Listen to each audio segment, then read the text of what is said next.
Skyzone.Society. Yo, you already know what it is if you tuned in. Yo, it's the Zone Sports Podcast. Yeah. On one hand for the host, on your boy Big V. You see my guy over there. What's poppin', boy? What's up, man? It's your boy Corey, aka COO. What the hell? And boy, it was definitely a what the hell. That's for sure. That's for sure, man. You know, but before we even tap dance on any of that, you got to let the people know who sponsor this lovely, fine, talented broadcast right here. You know what I mean? If you don't know, you know what I mean? It's sponsored by my brand, Skyzone.Society. Make sure you shopping at Skyzone.Society.bigcartel.com. You know what I mean? For all your tees, your hoodies, your hats. You know what I mean? Even the ladies, we got your sweats, pants covered over there. Go over there and get some of that, man. You know what I mean? But yeah, man, we're gonna let Corey set it off. Corey said he got a story he would like to share with the zone, man. And it's gonna lead in directly to our topics for tonight in regards of Game 3 thoughts regarding the Bucks just totally smashing Phoenix whatnot. Ladies and gentlemen of the Zone Land, your boy COO what the hell was actually saying what the hell. You may say, well, why? Okay, I'll tell you why. Because your boy COOL missed the entire first quarter of the NBA Finals game. Entire first quarter. Okay. Had to listen to it on the radio. And, Sirius XM, shout out. The thing about this is that I didn't really want to listen to it on the radio. I didn't want to miss it. It's the finals, for Christ's sake. This is the get down of the get down. And so, ladies and gentlemen, I would definitely tell you to make sure that you communicate with your significant other, whoever that may be, wife, lover, boyfriend, girlfriend. It doesn't really matter. Just make sure you talk because I was a victim of missing the first quarter.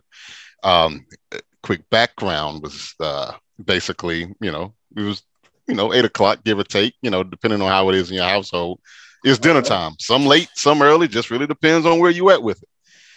And so, it was about maybe 5 minutes to 8. The lovely, talented, beautiful wife of mine says, "Hey, what's for dinner?" And I simply reply, "I don't know. You typically handle that on, Sunday nights, but I'm not one of those folks to just demand that, hey, you cook dinner." You're like, no. We take turns. Like I normally cook on Tuesdays and Wednesdays. She normally cooks on like Sundays at latest, on a Monday. So, hey, that's respect. So she was like, "Okay, well, what do you think about Bojangles?" Yeah, it's right. Hell, it's right down the street. No problem. Okay. It's all good. It's bowl time. Let's get it. And I said, well, I was thinking she was going to get it. We both sitting up here looking at each other, rather silly, I might add. And she was like, "Okay, you go ahead and get it." Well, honey, the game's getting ready to come on. Yeah, I thought it was gonna come on at 9. Oh no, that's for the weekday, honey. It's 8 o'clock on Sundays or whatever. And so even then, I'm thinking we're about to flip it, and she's gonna run out. Never mind the fact that she always gets me the food on the weekends, like on Friday and Saturdays, or sometimes we take turns. But she wasn't trying to leave the house. Okay. So I said, "Okay, well, it's right up the street. No problem. In and out. The more you grin and bear it, you go ahead and you take it back to the house." And so I went to Bojangles. Luckily, there wasn't a killer line there. And Big V, I'm quite sure you love this. I normally get the chicken supreme. Absolutely. Combo meal. Both sides, sweet tea, fries, either honey or barbecue sauce. But that's not important. That's not an important part. Your boy gets through to the drive-thru, and they say, "Well, Mr. Smith, we're not taking credit cards. We're only accepting cash." Now, all I have in my wallet, Big V, is a crusty $5 bill that's 2 years old. That's how much I don't use cash. But you know what? We're in luck. It's no problem. It's a credit union literally in walking distance. So I call up the wife. Just want to make sure before we go any further. "Hey, just checking. Now we do got like a McDonald's and a pizza place. That you want Bojangles, right? Because I could kind of take it or leave it at this point. No, I want Bojangles." All right, cool. What the wife wants? the wife gets. Go to the credit union, get the money, come back. Luckily, again, not a big line. It's no problem. It's cool. And the lady again was like, hey, no credit cards, strictly cash. And I said, aha. I got straight cash, homie. Like, let's go ahead and put in this order. And so the lady was basically like, oh, because most people, the minute you say that, they drive the fuck off. I don't drive off because I have to get Bojangles at this point. Marriage depends on it at this point. And so she was like, okay, well, give me a second. 5 minutes later, she finally proceeds to take my order, Big V. And I placed the order and I pay for my order, Big V. And now, much as I love Bojangles, they are probably one of the worst at order taking. And to kind of add insult to injury, normally when I go to Bojangles, especially when I'm ordering for more than one person, I just say, fuck the drive-through. I'm going on the inside. Well, for whatever reason, and it's been like this for the longest where I stay at, they don't have the dining room open under any circumstances at all. I didn't know that. I've seen it a few weeks before, but I'm like, okay, well, they're open. I know it's COVID related, but the dining room is just not open. You got to go drive-through. So I said, okay, cool. So I get there, pay for the food, look at the food, and I can already tell that the order is just totally, it's jacked. I said both sides. They got the regular cups. So that's all. I'm like, okay, well, I tell you what, that's cool. I tell you what, let's go and get everything both sides. I need a sweet tea and a unsweetened tea. My wife does, she's on a diet deal. She does the unsweetened tea. All right, cool deal. Well, the guy proceeds to look at me and says, well, you wanted a medium, right? I'm like, yeah, medium, both sides. That's what you call it. Every restaurant, medium ain't the same, but both sides, medium, whatever the fuck. And so I totally flustered him at this point because I said, well, if the drinks are like this, then I know that the individual fixing, in this case with your fries, are going to be small, not medium. And so another lady comes over and is like, hey, so what's going on? I said, oh, I just need this upsize. Like, simple. Get the hell out of here. Get back to watching the game. And she's like, well, it's going to take a while. And I said, ma'am, all you got to do is just take what's already in here and put it in a bigger box and boom, I'm out of your hair. I'll pay. I don't even care how much extra it is. I'll pay. Like, it's not that big of a deal. And she was like, well, no, because we don't have that many fries left. So we're going to have to drop a new batch. We need you to pull up front. I pull up front and they modify my order in a proper manner. Shout out to them. And she brings out the drinks and something just told me, I'm like, well, they fucked up the order. So I might as well make sure it's right so I could be crystal clear coasting when your boy get back to the house. Well, I said, so one of those sweet teas, I told her later, I said, well, one of those need to be an unsweetened tea. Yes. She's like, no, ma'am, listen, time out. I can't go home with an unsweetened tea. That ain't going to work. Oh, well, do you want me to just get you an unsweetened tea? Yes, that's what I want you to do. That took an additional 5 minutes. Finally made it back home. And by the time the TV was on, it was already 10 minutes ago, the second quarter. So I say all that to say this: communicate with your significant others in regards of times, because we both operated on the assumption. I operated on the assumption that she was going to cook. And she operated on the assumption that the game was going to start at 9 o'clock. Bang, bang, bang, bang. Story time has concluded with COO, what the hell? So that's my what the hell moment. That being said, what do you think of the game, my brother? Man, listen. First of all, I now understand why when I text you, you didn't see my text. Didn't even see it, bro. You had your hands full. You couldn't even. Boy, oh my God, man! Couldn't even do it. I mean, tell me, was the food at least hot for the missus? Okay. Yeah.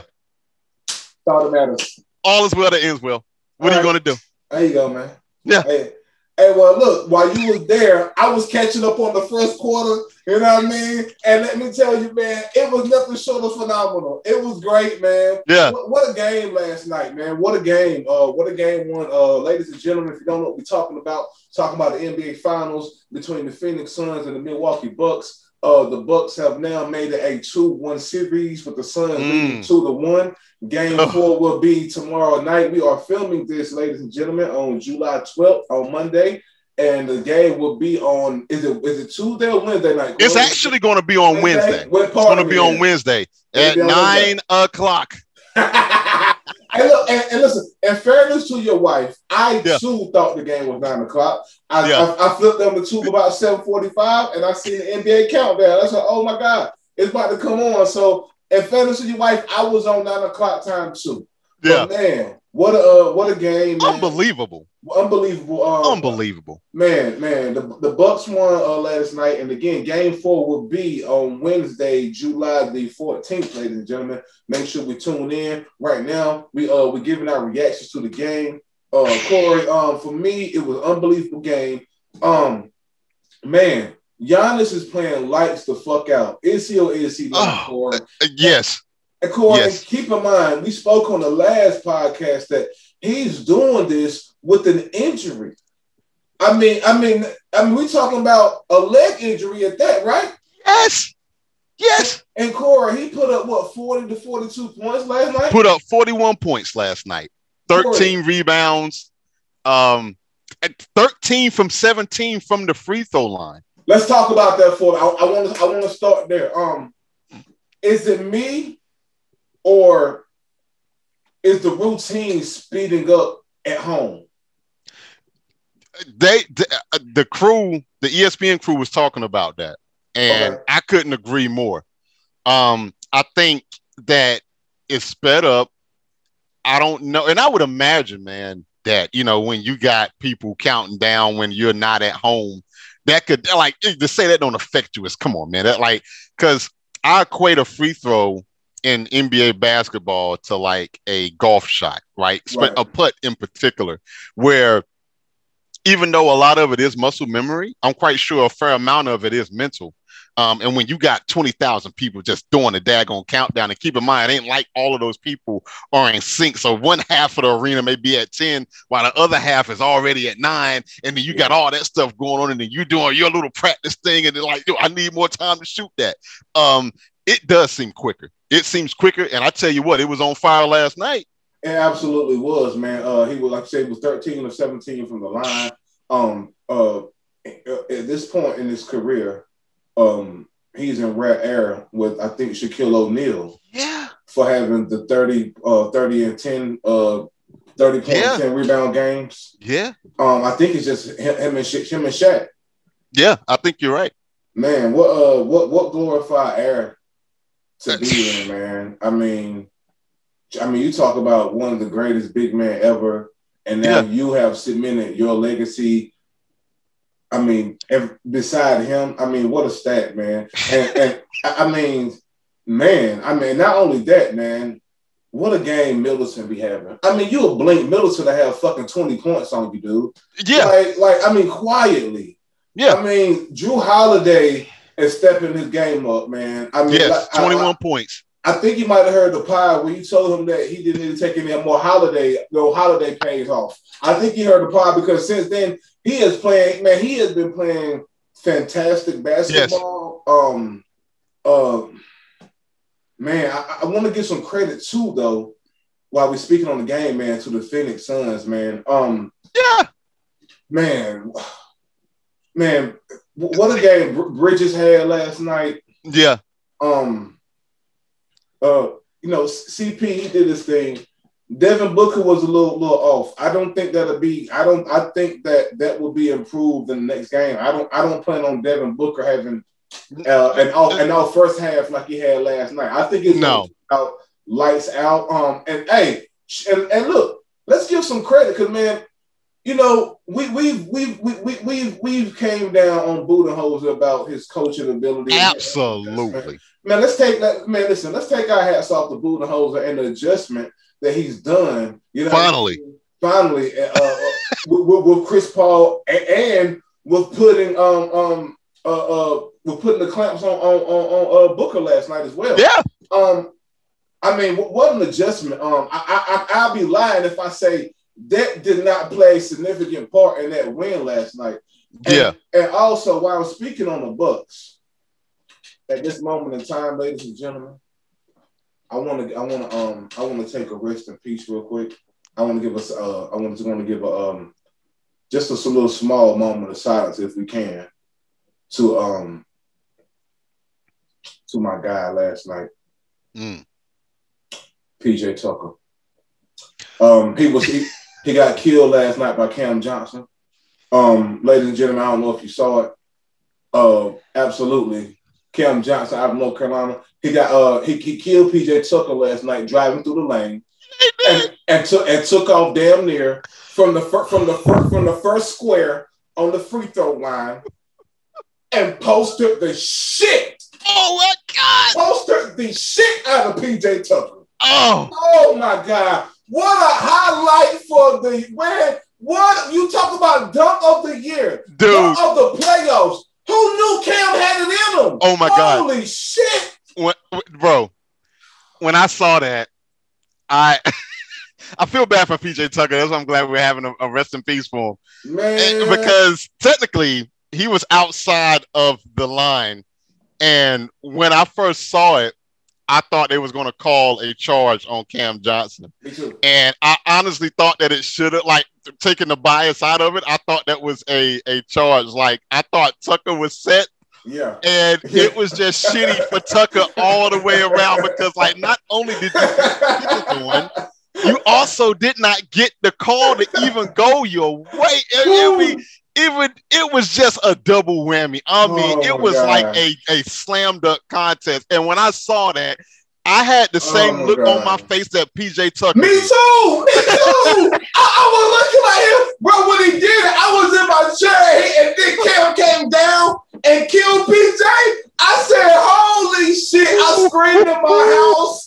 And I looked at PJ Tucker's face, and I could not stop laughing. I promise you, that would be, listen to me, that would be a face to remember. That face in that dunk is up there with Reggie Miller's chokehold. That is up there with Jordan shooting with his eyes closed. That is an NBA memorable moment. Oh, like, my that's God, going to be a meme if it ain't already. I haven't been on Facebook or Twitter today. That is going to be, listen, that is going to be a meme, a gift for years to come. For years, man. Yeah. Oh, my God, bro. Hey, shout to Cam Johnson and R.I.P. Killer Cam, baby.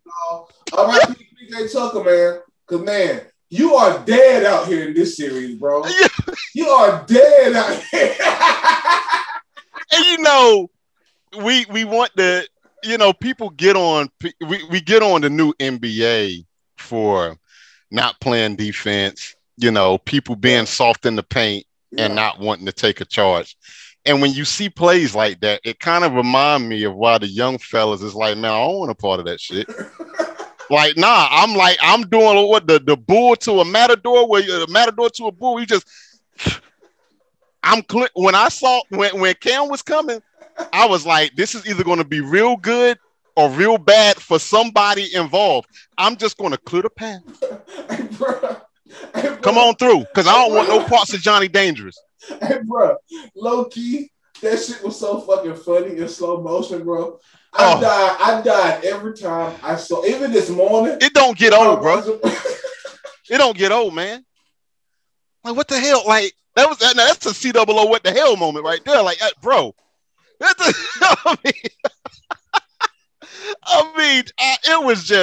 was crazy. It was just crazy. But hey, PJ didn't run away from it. He took it like a champ. Hey, and much respect to the brother, man. And you know, when you play in the paint, obviously we know PJ as a defender, and rightfully so. That's his strong suit. Yeah. And you know, it don't really make him feel any better today. But shit like that is going to happen from time to time. And to a little bit to Tucker's defense, I'm quite sure when he saw Killer Cam coming from that far out, he's like, oh, ain't no way in hell that he's just gonna, like, he's not gonna do this. Like, look, I'm gonna stay here and I'm gonna take the charge, and I'm just gonna take it, because he's not about to pull up. He's not about to pull up. And when I mean pull up, I'm talking about Air Jordan liftoff, not pull up for a jump shot. Listen to me, man. Salute to PJ Tucker, G. Fam, he basically pulled up from the 3-point line and dunked on PJ Tucker. And keep in mind, you know, it's so fucking. Do me a favor, Corey.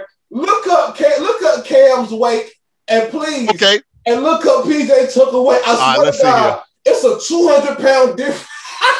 All right, we got Killer Cam at 210. Okay. And we got PJ Tucker. Let's see here. Oh, this is about to be phenomenal. PJ Tucker's at 245. Fam. And they got to stop lying, man. Cam Johnson about 200. That nigga about 200, yo, you know what I mean? Because that 210 or whatever I just said got to be with the shoes and the jerseys on and all that. Got to be. It has to be. Listen, there's a 45-pound difference in them boys. Yeah. And he took off from that man from the 3-point line and railroaded the horse that PJ Tucker is. Oh. Man, listen. You see my face? Listen, from here on out, I am deeming this face the PJ Tucker face. Oh. Absolutely, man. Oh my God, man. What that's man. Great, man. Like I said, rest in peace to PJ Tucker, man. Salute to the big homie. But I don't think, seriously though, that Corey, I said this series would go 7. Yeah. I feel like, all right, let me tell you like this, right? My reaction to game 3 is I'm surprised. I'm surprised that the level of tenacity that the Bucks played with. Yeah. I'm surprised that, man, I'm surprised that the adjustments Budenholzer has made. Yeah. And not only him, just that coaching or organization, period, because I know it's not just him. I want to give props to everybody sitting over there behind him. Man, I'm surprised at how Giannis is playing, dude. Like, man, are you surprised? Let me tell you my thoughts on all of this, and we're gonna get deep into it. Man, first of all, we got that put some spec on his name.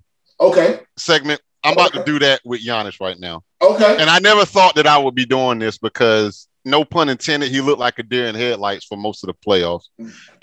Even really, I mean, especially during the Brooklyn series. Like I think given how horrible Milwaukee as a staff record label and as a crew played throughout really the whole playoffs, it didn't really warrant it because you didn't see it. And Giannis had every reason to fold up his tent and to just shell up. I think that because he's a 2-time back-to-back MVP, those stakes are going to be raised in regards of superstardom, in regards of expectations. And let me tell you something, man. He's taken every last bit of it in stride. He's taken every last bit of it like a champion, man. And this guy, he's gotten better. Like when a few nights ago, when he got like 40 or 41 points, I mean, I know I was like, oh, that ain't gonna happen. Like, okay, yeah, it's a hot night, whatever. He's done. Like he pulled one out of his ass or whatnot. And to do it again, the resounding resilience that he's displaying has to be accounted for and recognized, because he is really showing the heart of a champion. Win, lose, or draw, he's doing this part, and he have every reason not to. I was very impressed with the free throw shooting. I get it. It's at home. You don't have the countdown. Okay, you want to argue that? That's a fair argument. I don't really have anything for you on that. I'm of the mindset of being how fragile he is when it comes to free throw shooting. I'm at a point now where a shot is still a free throw shot, whether you're at home or whether you're out here on the road. Like it's mental. It is definitely mental. Like I just talked about with the putting game. And for him to do what he did last night from 13 from 17, and no, that's not like a killer crossover stat for free throws, but for him it is. Yeah. And you know what's crazy about it is that on a night like tonight, it really wasn't even needed. Last night. And I think Budenholzer finally woke up and was like, damn, you know what? If I don't win, I'm probably going to get fired. So let me go ahead and try to make an adjustment. I take two things away from it, and they're really on opposite ends of the spectrum. everything that could go right for Milwaukee went right. Everything that went bad for anything that could go bad for the Phoenix Suns, it went bad. And what I mean by that is with the Bucks, you have your other two, what I would call the big three in Holiday, Middleton, and Giannis all stepping up, with Holiday with 21 points. That was needed, right? You got Middleton with 18 points. That was needed. Giannis, 41 points. That was needed. You even had 11 points from Bobby Portis. You still had 11 points from Brook Lopez. Like, all of that stuff matters, man. And I'm talking about, man, they was clicking on freaking all cylinders. Now, let's go over to Phoenix, man. Oh, boy, when it rains, it pours. And these series, man, they're almost like individual seasons at this point.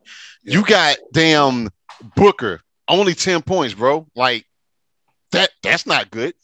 You got 8, and he had 18, but he was in early foul trouble. If I'm not mistaken, I think he had like the third foul. Three in the first half, right? Three fouls in the first half. Yep. Now Chris Paul, he did what he was supposed to do, but he was still a minus 13 on the court. Bridges only had 4 points. Crowder did his thing, or whatnot. I think what is missing here, we're kind of understating, or not even bringing up the Saric injury, where he's out for Phoenix for the rest of the year. That was their backup big man that tends to help out Crowder. And you got Kaminsky playing way more minutes than what he normally do. That's supposed to be Saric, who's out with the torn ACL in game 1.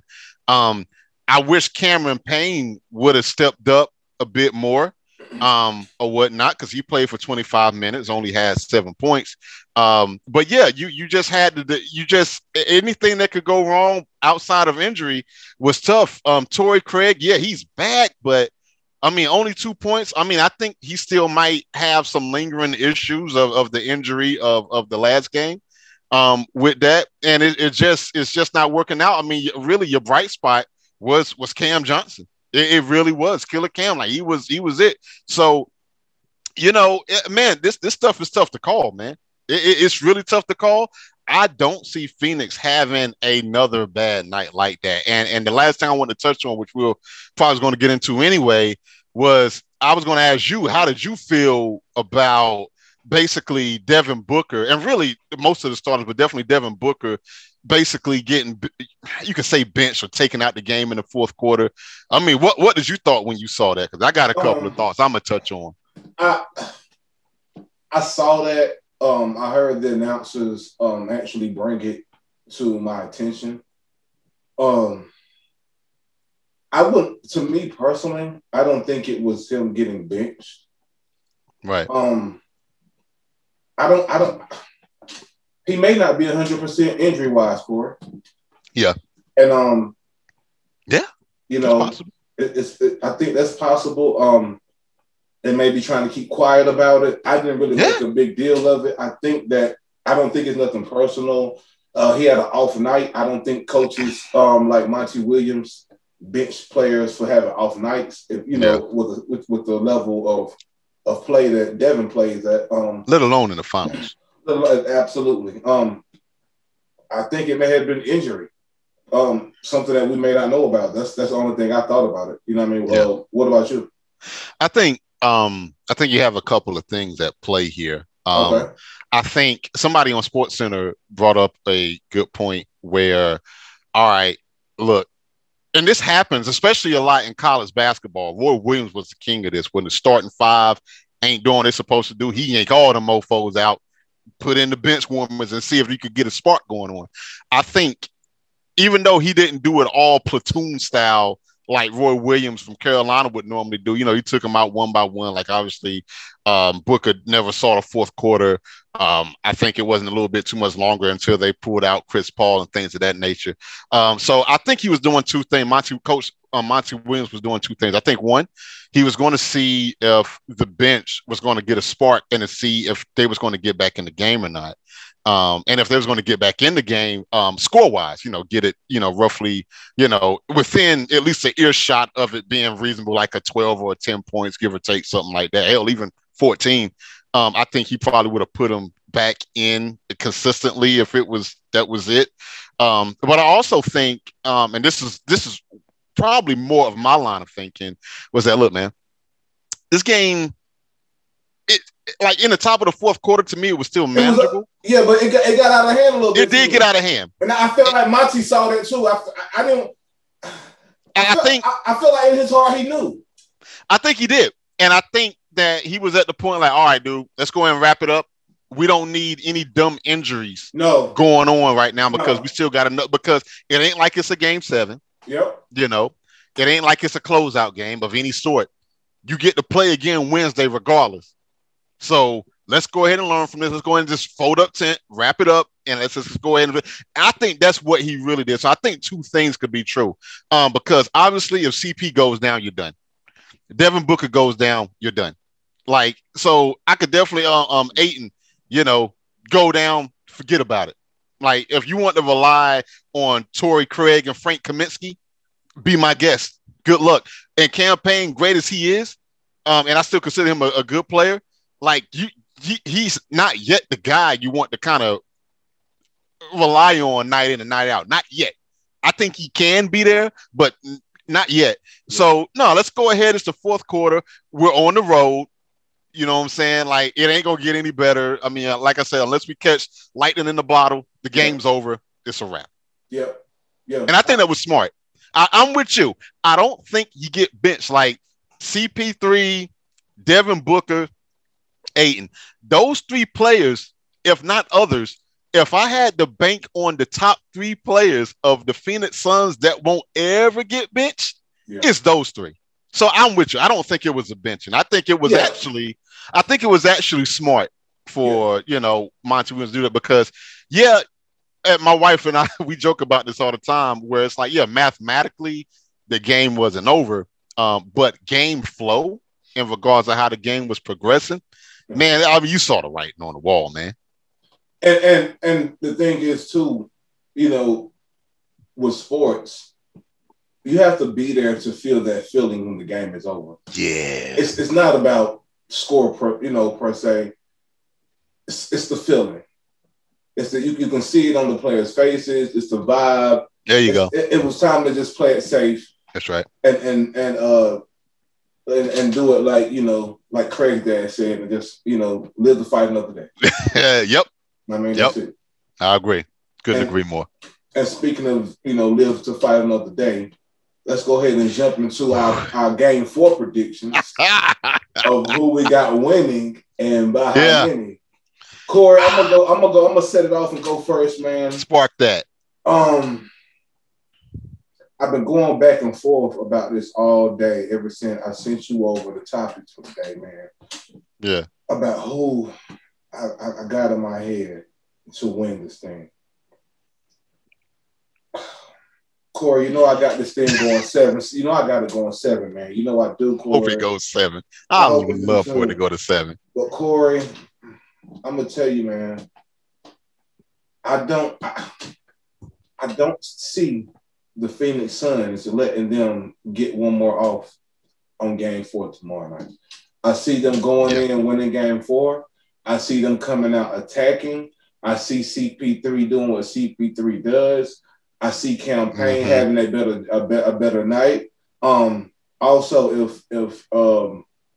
if my guy Crowder keeps playing the way he's been playing, you can kiss it all goodbye. You can kiss the game goodbye. You hear what I'm telling you? Because Crowder's been there before. Shout out to Jada. People, yes, he has. Absolutely. Crowder's been here before. He's a champion. You know what I mean? Like people tend to forget that he's very experienced in this game. He's a veteran, and he's out there making veteran plays when they count the most. Man, I'm gonna tell you, man. I see Monty Williams putting a plan in action to get that W tomorrow night, and I cannot see the Bucks winning any game in Phoenix.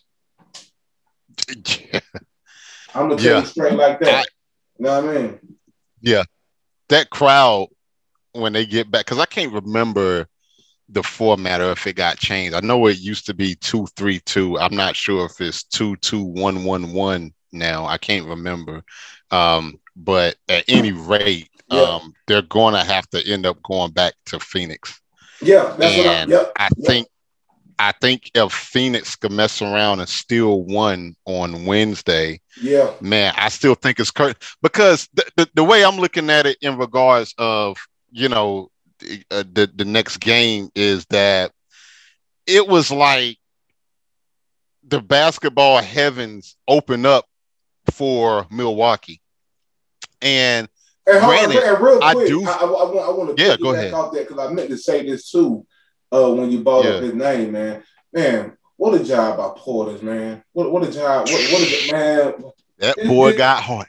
Bro. That boy got heart, boy. He's a guy you want on your team, dude. Was he not playing, man, great last night, man? Man, phenomenal. He is that, to me, I think from a emotional standpoint, he is the emotional leader of that team. He is very Draymond Green-ish in regards of emotion and attitude. Whereas Milwaukee as a whole, they get really looked at as nice guys. Like they talk about this on Sports Center and all these other sports shows where it's like, who's the killer on that team? It ain't like, I mean, skill wise, but I'm talking about the tenacity, the attitude. Who is the killer on that team? And it's like Chris Middleton, a very nice, mild-mannered guy. He's almost similar to Kawhi Leonard in regards of facial expressions. Yep. Obviously, he talk a little bit more, but he's just such a stoic individual. Yep. So that don't mean he's not a killer, but it's just like just physical. Yeah. When you go on the playground, who are you afraid of? It ain't him. Yeah. It ain't Giannis. And Holiday is like that cool dude you want to hang out with and knock a couple of beers down with. Yeah. Bobby Portis is that guy where it's like, yo, that's your man? Yo, he all right? Yo, he cool though, right? Like we like this. I don't know if it's the eyes. Like I don't know what it is. But Bobby Portis is like he will dig in your ass if you ain't careful. And that's what I love about Bobby Portis, man. Yes, love about him. But yeah, so shout out to BP. But yeah, I just think so much broke Milwaukee's way. I do see Giannis getting another 40 plus point night. I do see that. Absolutely. But I'm trying to think of throughout the playoffs, how many times have Middleton had a hot night back to back? How many nights back to back has Drew Holiday had? Right? Yes. Like, I would even argue and say that Bobby Portis is more consistent than Middleton or Holiday. Okay. Like Portis ain't gonna get you no 20 points or nothing like that, but you could get he's good for a good 10 to 12. You could count on that almost night in and night out. Absolutely. Or whatnot. So I just think a shitload had to break Milwaukee's way. With the crowd and all that, and that stuff helps you take advantage of it while you can. But Phoenix is not gonna play this bad like last night. I don't see it. I think they're gonna come out like what you said. They're gonna come out like game busters. They're gonna be aggressive. They're gonna push the tempo. They unlike Budenholzer, Monty Williams is gonna make more adjustments. Yep. And he's gonna make them a bit quicker than Budenholzer. I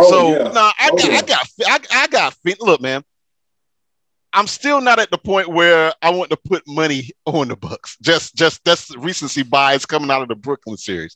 I'm just not there yet. Yes, we ate crow where I picked them to win Game 3. What night or whatever game it was, game two on Friday night, where I was again wrong about that betting with the Bucks. It happens quite frequently during this podcast run. So I'm not betting on the Bucks to win the next game. No, I'm not. No, I can't do it. No. Matter of fact, I got Phoenix by 12. I'm gonna go Phoenix by. I'm gonna go 8. Okay, that's respectful. That's respect. Yeah. I go Phoenix. They're gonna come out. They're gonna be just fine. They're gonna be fine. I think so too, because Booker's mid-range game again was off last night, especially that first half. It was. Credit Budenholzer for sending the double team on Booker. Booker could not do anything. Could not do anything with the double team at all. He was bothered by it all night. Well, the 3 quarters that I saw, he was really bothered by the double team. And Booker, but if anybody can adjust, it's Monty Williams and it's Devin Booker and the CP3 is going to kind of give you some. They're going to adjust to that. That's going to be one of the first things I'm going to watch for on Wednesday. Is the adjustment on the double team. And I know we made, we joked on PJ Tucker, but man, what a job he did on Booker last night, man. What a job with that double team. Yeah. What a job. Heck yeah. What a job, man. Yeah. What a job. So no, they're going to be good. The Phoenix, they're going to bounce back. They're going to bounce back because it's going to turn into a chess match, and it may even just be a deal to whereas the first team to steal something from home, they might end up being a series. It could be that, but I guarantee you the winner's going to have to steal one.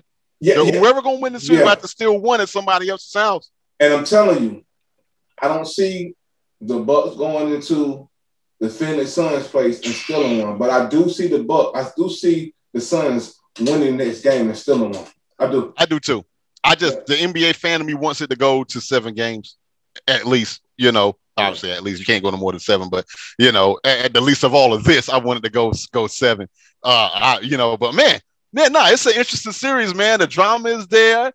Look, we all got predictions. Fox Sports and us and ESPN and anybody else who does sports podcasts. Hey, look, I think it's okay to say we have no idea who's going to win this, but we got a good idea who we think going to get. I can't count Phoenix out, man. I over the Bucks. If it was anybody, if it was Brooklyn, maybe, but I can't. I'm not putting no stock on no Milwaukee. I'm definitely ain't putting no money on it. That's for damn sure. No. They had a good night last night, and if they could replicate, and you know what? And if they could replicate it and shut people like me up, God bless them. Hey, I got to see it. Hey. That's what we're going to have to do, man. We're going to have to tune in on Wednesday night, you know what I mean, and see what happens. You heard it here on the Zone Sports Podcast. Me and my partner right here, we picking the Phoenix Suns to win Game 4. He picked them by 12. I got them by 8. We're going to tap in, you know what I mean? Yeah. Shout out to everybody that be tuning in to us on YouTube and on SoundCloud. Shout out to everybody who be watching the clips on all the social media platforms, man. Word up. We appreciate the love. We appreciate everything, man. You know what I mean? We're going to be back here next week. You know what I mean? Word. You know what I mean? Updating everything. You know what I mean? What's going on. And ladies and gentlemen, if the finals just so happen to land on the weekend, we might have to jump in here and get y'all a quick, you know what I mean? Might have to. A quick prediction podcast right fast. Yeah. You know what I mean? Just so happen. You know what I mean? Just so happen. We will not let this finals go by without giving our finals preview of the last game, whether it be a game 6 or game 7. Me and my partner right here, we're gonna get together, make sure we get that out there. I don't care if I got to put it out, this edit and put it out the same night. We're gonna get it out there. You know what I mean? Word up for the people, baby. For the people, baby. You know what I mean? Like, we appreciate everybody, man. You know what I mean? Word up. You know what I mean? So Corey, we're gonna see if who's gonna be right. You know what I mean? Next time we meet up, I'm gonna be hitting you up throughout the week. You know what I mean? You know what I mean? Especially on Wednesday night. You know what I mean? You know the Bucks, they're gonna find a way to stick it to us. It's personal now. It's personal with us and the Bucks. Bro, they've been doing it the entire playoff. They have making us look like food the entire playoff, man. And I'm sick of it. Then the one time we did, literally on both sides. The one time we did pick them, they lost. But hey, man. Hey. We definitely gonna see. We're gonna be tapped in Wednesday night at 9:00. So at 9. If you don't want to be like my boy Corey, go get your wife some food early before 9:00. Make sure super early. Make sure the wife is all full and fed and ready. Make sure that stomach is nice and tight for the game. Absolutely. You don't want to end up like your old boy. No, man, and you don't want to be places that. And listen. If you got to go out, make sure you got some cash in your car. Courtesy of my boy Corey right there. You know what I mean? So this have showed me to always at least have a 20 in your pocket. Yep. That was some bullshit. I can't even believe it, man. You know what I mean? So, bro. I'm going to be hitting you up probably on Wednesday. Word up, son. All right. Into this game, you know what I mean? And just talk our shit, how we talking our shit. You know what I mean? No. You keep being safe out here, boy. You know what I mean? I appreciate you as usual, my guy. All right. No doubt, fam. Stay up, my brother. Peace, bro.